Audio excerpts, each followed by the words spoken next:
Thank you so much for joining. The topic of the conversation is redefining the strategic role of renewables in the energy industry. Um, Let me just set the context initially and then we go from there. I think it's the first time in the modern history that we are talking about energy security in the terms of how much solar and wind and domestic production we can add, rather than talking about imports and rather than talking about the how much reserves we have as a country. Uh, Energy security conversations have traditionally always been about how much imports and how much reserves as a country we have. But recently, the conversations have changed. It's about resilience in the grids now. It's about affordability for the end consumer. It's about how do we get renewable ecosystem up and running, which can all be done domestically. Uh, Renewable is no longer a tool now for only decarbonization. It's actually an energy security initiative. And in this context of the conversation is where we have our illustrious panel with us, Mr. Girish Tanti. He's the co-founder and vice chairman for Suzlon Energy, one of the largest wind players in the country. We have Mr. Moloy Banerjee, President ASEAN and South Asia for Linde. And we have Mr. Prasad Chaphekar, the Director at MN Ministry of New and Renewable Energy, handling the green hydrogen mission. Sir, I'll start with you. So, you being almost like a stalwart in the wind industry, how do you look at the 500 gigawatt targets that the country has, and where do you think we'll head in the next 3 to 5 years? We have had a very good year. So, do you think it's going to continue, or Yeah, yeah? thank you. Thank you for having me. I think if you look at our goal right now of 500 gigawatts, within that, uh, where solar we have already done about 135, wind about one around 54, and the projects that have been either announced under implementation or advanced stage of bidding, I think largely we have a visibility already today of about 400 gigawatts on that, and we are hopeful that in the coming year the balance visibility will also come. So I think fundamentally few things have happened, and that's why I'm kind of very confident that we will hit our 500 gigawatts target. Number one, I think for the first time we are seeing the challenge of intermittency of renewables being addressed at a price point that with today wind, solar, and battery storage, even if you see the last tenders which have come out, uh, they are kind of able to produce at a price point significantly below any other source of energy that India can produce today, and moreover can do it with green and can do it with no risk of geopolitics. So I think from that point of view, from an energy security point of view, from the pure affordability point of view, price point of view, and the other challenge that we are seeing is that we are entering into a phase of extremely energy hungry world. Yeah. If we see due to electrification, EV adoption, as well as AI, and also green hydrogen that is expected to take off in the coming years, all of this is going to need a huge amount of electricity. And with the combination of competitiveness of wind solar storage, the modularity of its nature, the speed at which it can be done, the kind of distributed Yeah. generation possibilities that it has, it solves so many of our challenges that otherwise a country with such energy hungry demand we have. It just fits well Yeah. in both. So actually, there is a convergence of energy transition and energy security being addressed by renewables energy today.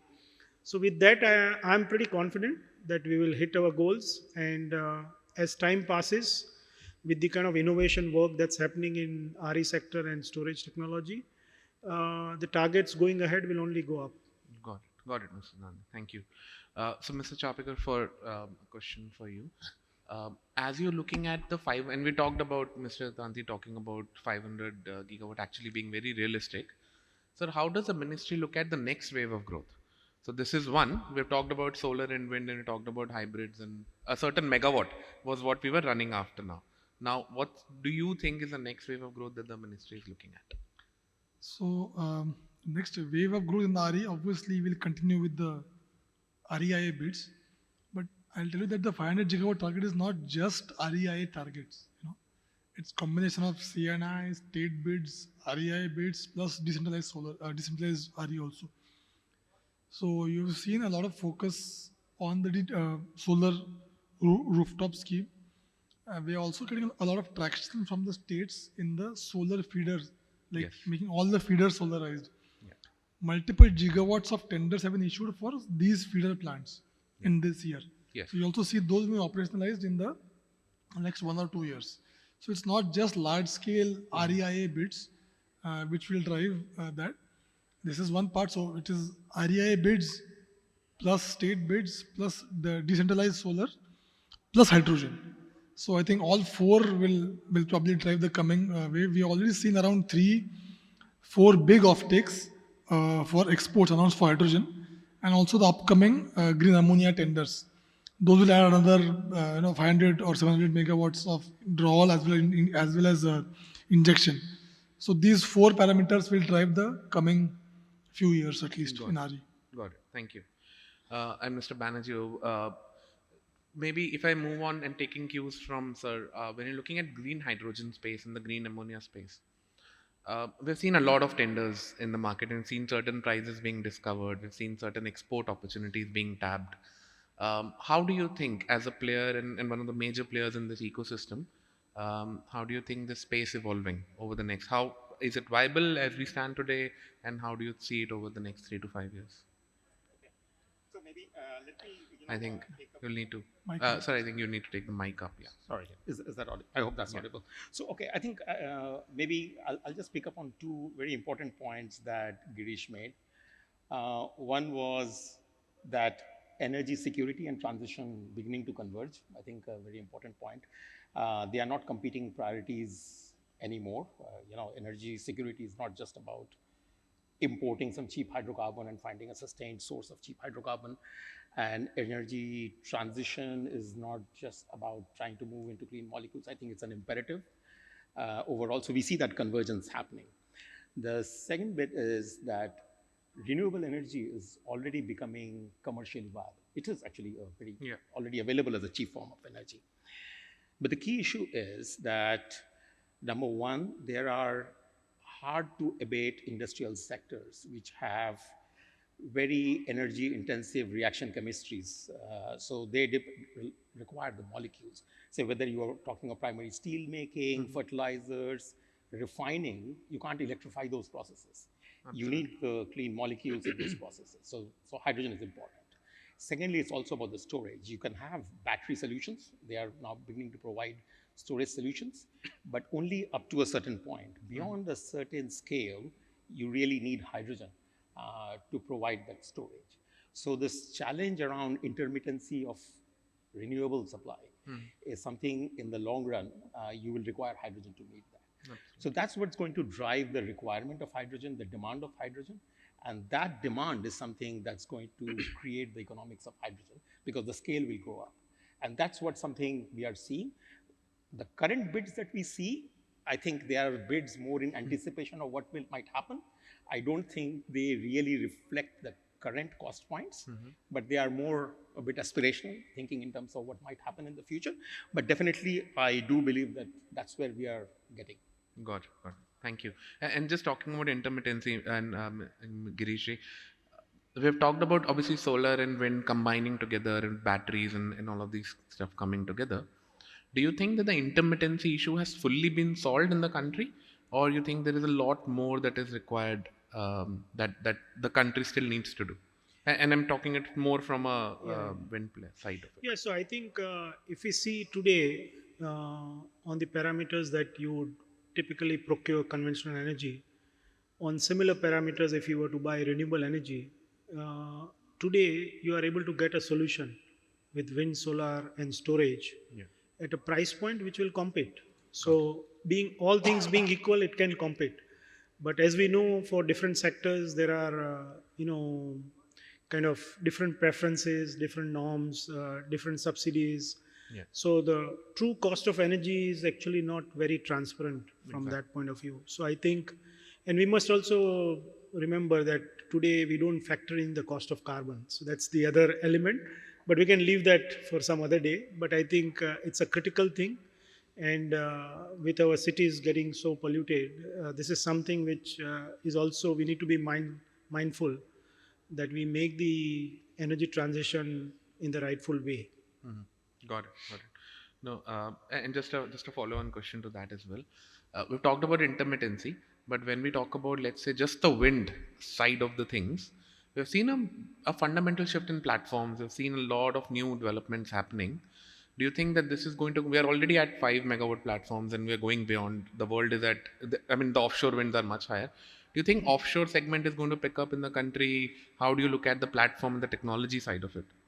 Yeah, so I think on the technology side, since India started this journey almost 3 decades back, I think for the past 2 decades, the product technology solutions which India produces can compete anybody in the world. Almost just like Suzlon alone, we have exported 6 gigawatts of wind technologies to 17 countries, and competing and these are all, large portion of it is all in the northern hemisphere. So it's gone to most of the developed world, be it the US, be it Europe, be it Australia.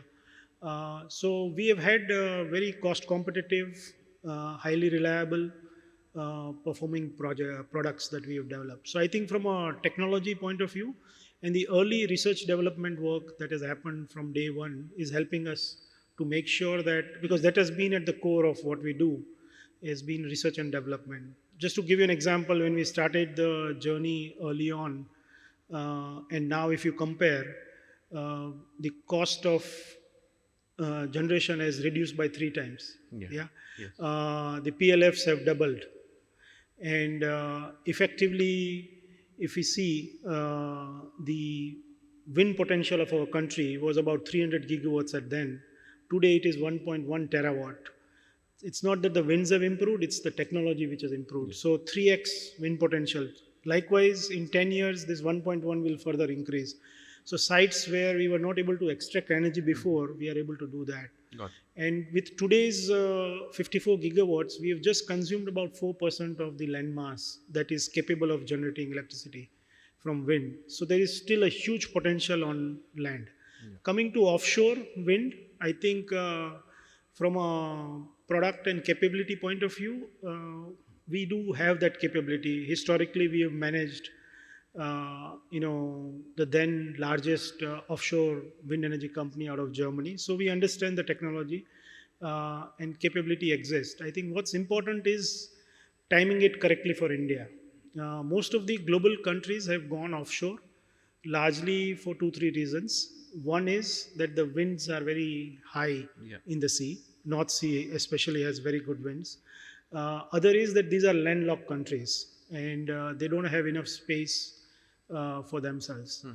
Effectively, what we have seen is that from when you go onshore to offshore, the cost is almost 2.5 to 3x. So unless you have a generation which is higher than that, it doesn't make sense. Got it. For India, we are at a stage where we still have just used 4% of land. Unfortunately, our Indian Ocean, Arabian Sea is not having that huge. There are pockets where we may be able to do some few projects, but the scale seems a little distant from now. So I think it's a journey. From a capability product-wise, I think we are there. But from a timing, I think we are still a few years away. Although government is wanting to do some demo projects and work on that. So we are working very closely to make sure that India is well positioned also in the offshore market. Got it. Got it. And then there have also been challenges related to the tariffs and the offtake related to the offshore wind. So that has also. that will, of course, see, Yes, the because viability is the first thing. Yes. So today, if you can get a wind power project generation of a large scale of a gigawatt or multiple gigawatts at under 3.5 rupees, would you want to go offshore and do it at 8, 9 rupees? Absolutely. So that's the question: who is going to subsidize that? And Absolutely. does it make sense? So I think that's where the question is right now. So maybe we'll do some demo projects just to demonstrate the capability. Yes. But I think on a large scale, we are still a little away from that. Yeah. And just on Mr. Chaphekar, if I ask you about renewables from a policy side of it, we've seen the distributed generation being a decent success. PM Kusum scheme has also picked up. Suryaghar scheme is picking up as we speak. is the ministry thinking of tweaking the scheme for even acceleration beyond? I'm saying, is the ministry even looking at tweaking the scheme of Kusum going forward? Are there any new schemes that you can talk about, both on the hydrogen as well as in the renewable space? So PM Kusum definitely will be continued. I don't know exactly what form, that will depend upon the approvals we receive. Sure. But PM Kusum will definitely, because we are getting more traction from the state governments. So now they are realizing that they actually reduce the subsidy burden if they use PM Kusum. Yes. So they'll use traction. So PM Kusum will probably continue. In what specific form, we'll have to wait for the approvals Got it. to announce that. Hydrogen scheme is already approved till the end of this decade. Yes. So there is no more tweaking, in the sense that we may do some adjustments to improve it a bit. Like, for example, for the ammonia tenders, we will create a PSM, Yes. payment security. So such tweaks will happen, Got it. but we don't have any large scale tweaks to the mission. It is largely going to continue as was approved. Got it. You will see more schemes out within the framework, existing framework. Got it. And we also heard about the methanol scheme coming up. Yeah. So we're trying to, ultimately everywhere the challenge is offtake. So if we find a port in India, either Tuticorin or Kandla or Paradeep, who is willing to take some risk in that they are willing to sign a binding offtake, take or pay sort of offtake for 10 years plus, then that scheme will probably take off much better. We are in talks with ports, and they are hopeful, considering because they deal with ships on a daily basis, these international huge carrier ships. So they are hopeful, and once they are reasonably comfortable with their finances, as how much they can take a risk, then we'll announce the quantum. But we are, as a ministry, we are open to any derivative, methanol, ammonia. Although we will not see any more ammonia tenders till we have the existing tenders finalized, signed, and executed. Then we'll see more tenders in the future. If once these go through, we don't want to announce a lot of tenders and again get stuck with, PPAs like we are stuck Yes. with now. Yes. So we want the existing tenders to get concluded, agreements signed, the plants actually commencing construction or the FIDs. Then we will look at the next tenders. Got it. Thank you. And Mr. Banerjee, just a question related to what Mr. Chaphekar said. How do we make hydrogen viable in the country? You have to just go deeper into it. Is it just the combination of renewables, or is it what are the levers that you see in making it, let's say, a $3.5, $4 number that even beyond that we see today to a less than $2? So, okay, I think there are 3 or 4 levers. I think the first and foremost, of course, is the renewable itself, right? That's one of the main pillars, because almost 2/3 of the green hydrogen cost is actually coming from the renewables. So that's, and in my mind, that renewable cost is already at a good point, and I think hopefully it becomes better and better. Yeah. There are challenges like intermittency. We talked about that. I see that more as a design challenge than a roadblock. It's not really a roadblock. I think it can be overcome. So renewable is getting there. The next bit is making sure that we have the right infrastructure to handle it. So having common, shared resources, be it pipelines, open access systems where this hydrogen can be put in. That's very important, because unless you aggregate and build scale to the infrastructure, you won't get the economy. So that's the other very important thing that has to happen. The third bit is, how do you make sure that you take away a bit of the noise around financing such projects, right? So what you really need is a certainty of the demand, long-term PPAs, people whose demands that will stay there, because what you need to ensure is there's a bit of what I would say frictionless financing, right? Otherwise, that noise just doesn't go away. So in my mind, that's very important as well. And last and not the least, in my mind, the secret sauce really is to find out how you economically also put to use the co-produced oxygen that comes from the electrolysis process. Because that's very important as well. If you're going to burden all the cost on the hydrogen and the oxygen has no value, then that's also, you have to think about that. So if you can find the right usage points where you can also put the oxygen to good economical use, I think that provides a lot more of economics to that production. And Mr. Tanti, just a follow-on question to that, and I'm moving on the manufacturing side of things now. Um, we're looking at obviously manufacturing getting a big push in the country. As Suzlon, how are you looking at that space? I'm sure you are obviously one of the largest players in the wind manufacturing side. Are you looking at any other associated energy transition areas as well? So there, I think, we've just defined our Suzlon 2.0 strategy, and the key shift that we are looking at is to move from a single source to a multi-source, full stack energy solutions company.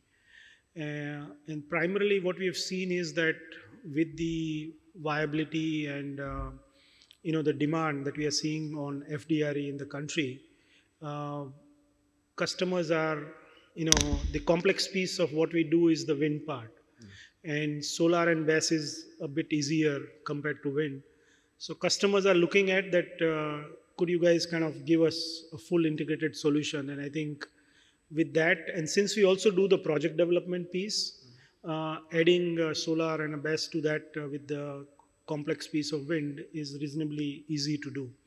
So we are kind of moving into that phase where over the coming years we'll become a full stack RE integrated solutions enterprise. So customers can have everything under one roof. Where we are focusing from a technology and product specialization is more on the integration part, because we believe going ahead that is going to be critical. So like we've just currently launched in the field trials a kind of integrated energy controller, which will ultimately allow customers to switch between resources depending upon the demand curve and cost optimization and the elements around that. The other piece we are focusing on is the forecasting part of it. Again, while solar is reasonably convenient to forecast, wind is the complex piece, and with the kind of large weather stations that we have installed across the country, there is a good intellect. So we are deploying AI and other activities in that to see how we can do better forecasting on those elements. So I think in combination, effectively, we are moving from a pure single source to a multi-stack. As far as the other sources are concerned, with regards to solar and battery, I think those are already available in the market. There is a good capacity also. So we will go more on a partnership approach, and where we can add significant technology value is where we will focus on. But ultimately to customer, it's like a one-stop shop, so that effectively, they don't need to worry. And since we also have a full value chain from project development to EPC to manufacturing to lifetime service, they get also the benefit of a partner who can take care of the whole value chain. So especially the industrial customers, the PSUs also now, and we are seeing the private utilities also. All of them are looking to a more integrated solution service. So we've started that discussion.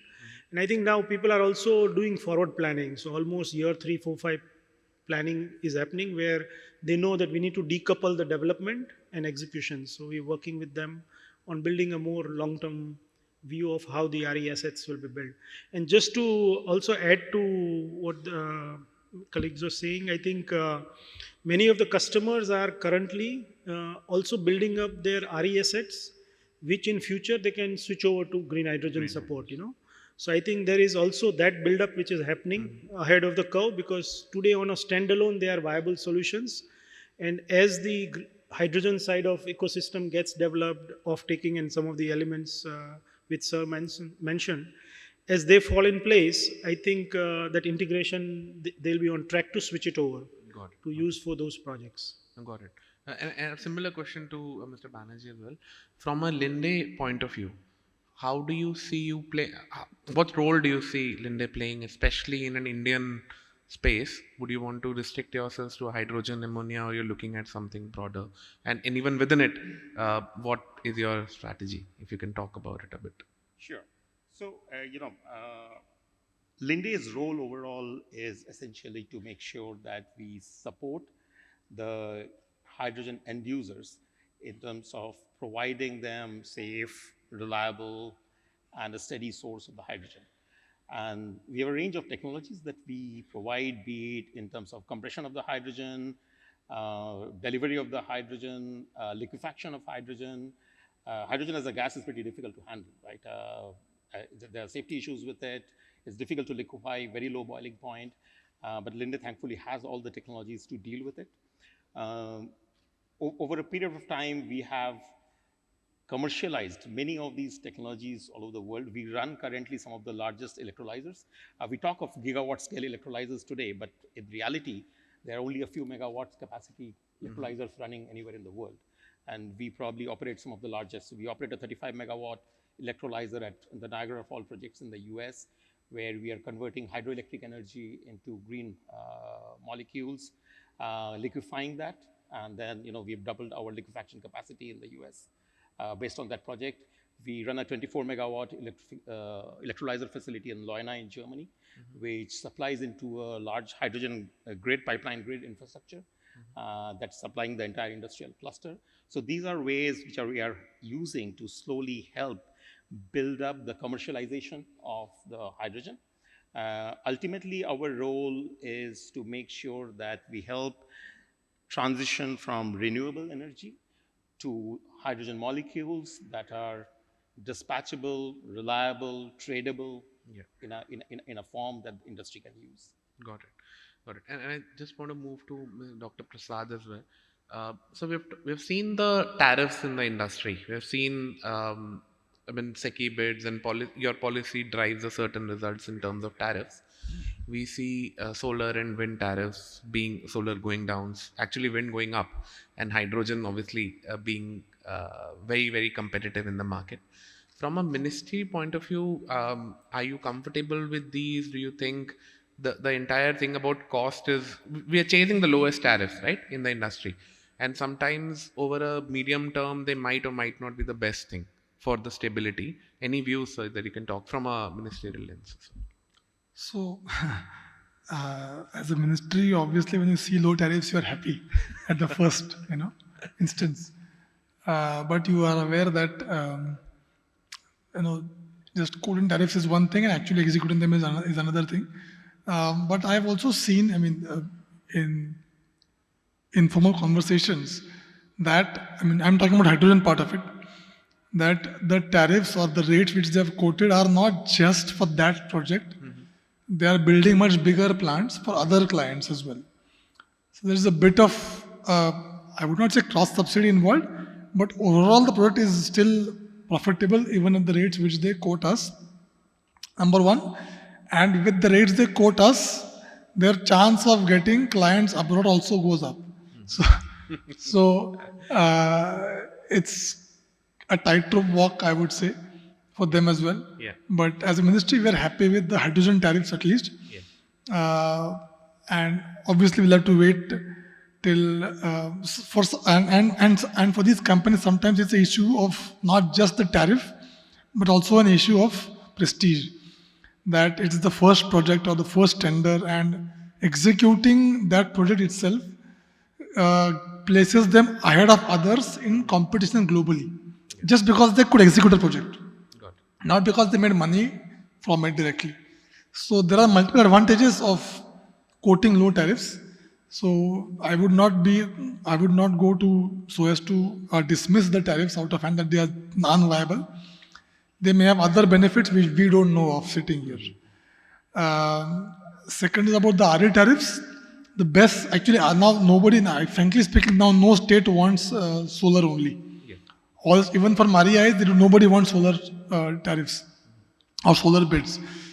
The best tariffs are going historically low. Again, probably it may be some may be overconfident bids, some may be again things which we don't know. They know something more than us, which we sitting here don't know. So I don't want to dismiss them offhand. But yes, there is a possibility some of them will fail. Just purely statistical basis, some of them may fail. But to say that all of them are over optimistic also is a wrong statement, I would say. You would see ups and downs in all bids. Even in RE tariff, so it's not like there's one hard ceiling set.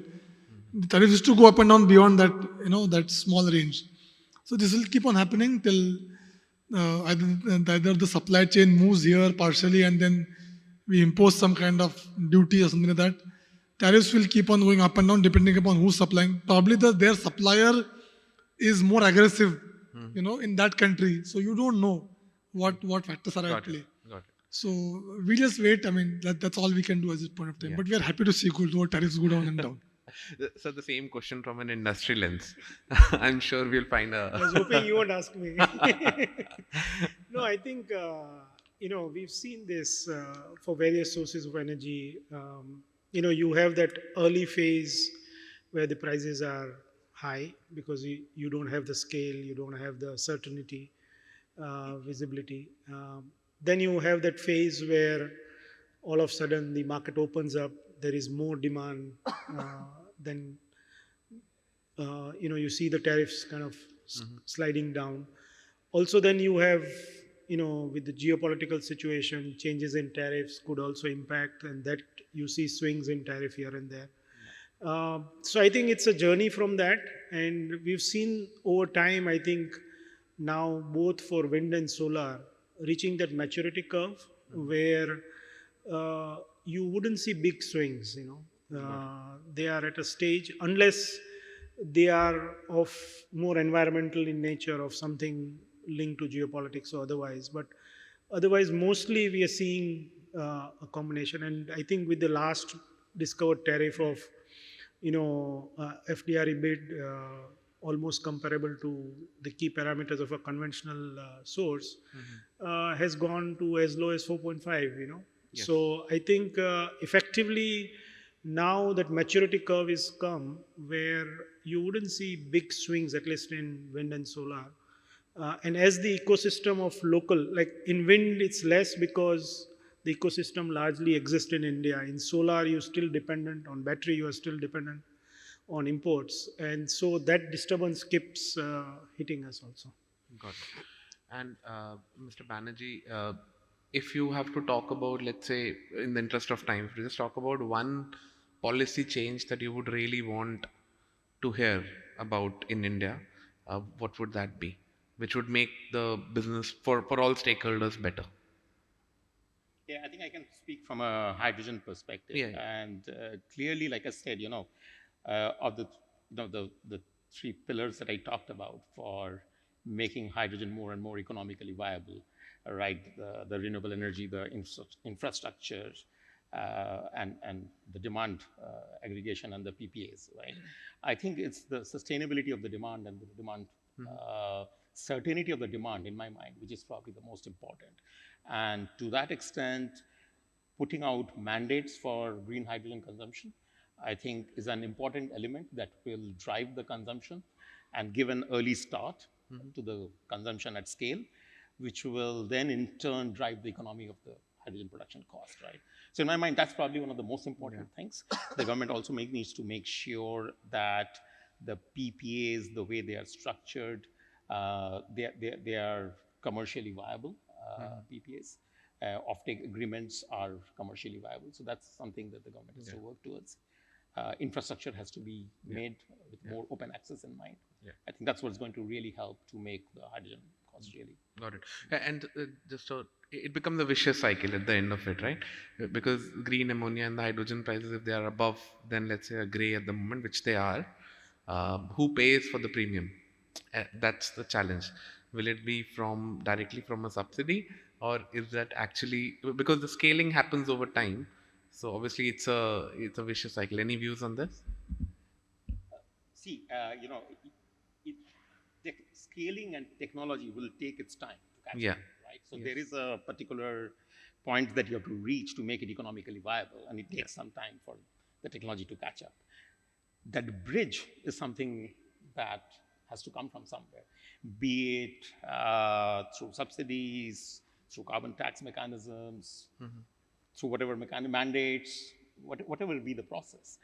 That there has to be a policy mandate that provides that bridge till such time that the technology catches up to that cost point. Just to add, I think we've seen historically that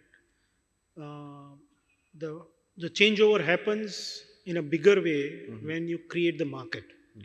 So I think if we can create the demand side of things, then we will need less government support for things to come up. And we've seen that in renewable energy, the moment the demand was created in a big way, the tariffs got adjusted Yes. immediately. So same will happen with hydrogen also. Yeah. So anything on the renewable side, any one policy change that you would want?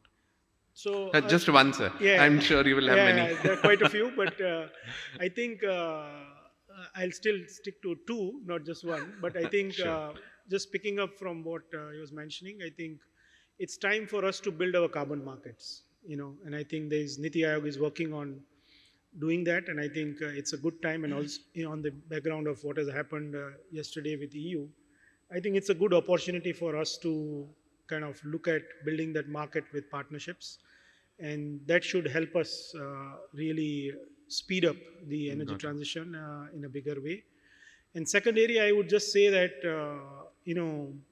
as a country, we have aspirations to be a global player of a large nature, and I think clean tech provides us that one opportunity where if we focus on end-to-end from manufacturing, R&D to supply, the whole value chain in clean tech, I think now India has the scale, the productivity, the performance, and the price points to compete in the world. And I think this is an opportunity for us to take the second, the last budget, the National Mission for Manufacturing and Exports were announced. I'm hoping that now we take it to the next level and really use, amongst other industries, clean tech as one focus area where and the world is looking at India for a good partnership. So I think it's a good time to look at that.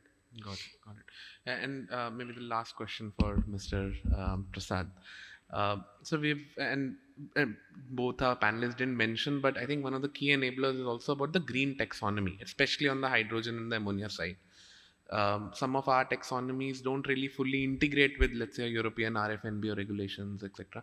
There's a lot of mismatches between banking allowed, not allowed, regions, etc.